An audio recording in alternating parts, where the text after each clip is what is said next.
Pernahkah kamu berpikir, apakah pajak bisa menghancurkan sebuah negara? Faktanya, sejarah mencatat beberapa bangsa runtuh bukan karena perang, tapi karena pajak. Halo, selamat datang di Esklu YNF, channel edukatif yang anti-hoax dan selalu bikin kamu mikir.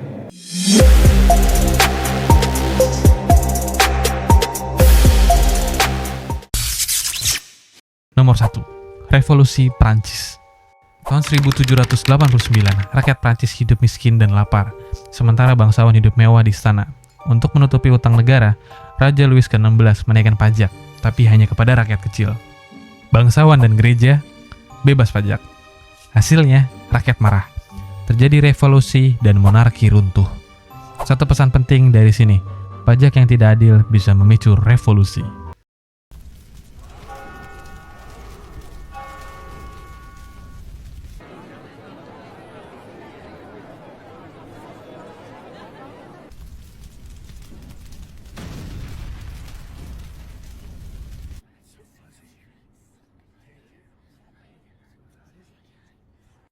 Dua, Rumania. Di Rumania, tahun 1980-an, diktator Ceausescu menaikkan pajak besar-besaran demi bayar utang luar negeri. Listrik dimatikan, makanan langka, rakyat dicekik pajak.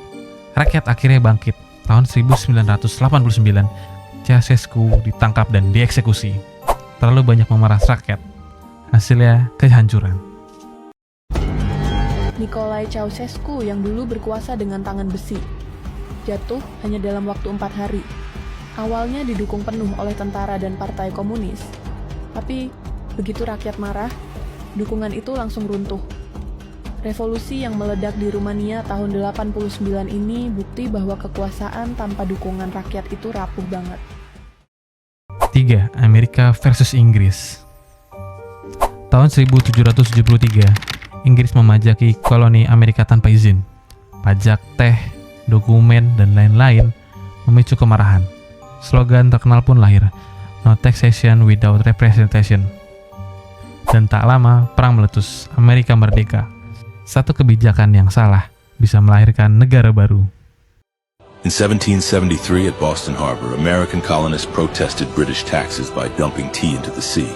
In 1775, the first shots of war echoed at Lexington and Concord, igniting the revolution. By 1776 in Philadelphia, the Declaration of Independence boldly proclaimed a new nation. In 1781 at Yorktown, American and French forces surrounded the British, forcing their surrender. Finally, in 1783 in Paris, the war ended with a treaty that recognized the United States as an independent country. 4. Venezuela. Venezuela di era Maduro mengenakan pajak yang tinggi, mengontrol bisnis, dan mencetak uang besar-besaran. Akibatnya, inflasi parah, ekonomi hancur, dan jutaan rakyat melarikan diri. Satu kesalahan dalam pajak dan ekonomi bisa menjatuhkan sebuah negara yang kaya akan minyak. Kenaikan pajak bukan selalu buruk, tapi jika salah sasaran, tidak adil, dan dibarengi salah urus, maka bisa jadi awal dari kehancuran. Sejarah sudah memberi peringatan. Pertanyaannya, apakah kita belajar darinya? Kalau kamu suka konten yang inspiratif dan edukatif kayak gini, klik like, subscribe, dan nyalain loncengnya biar nggak ketinggalan video berikutnya. Sampai ketemu di Esklu YNF.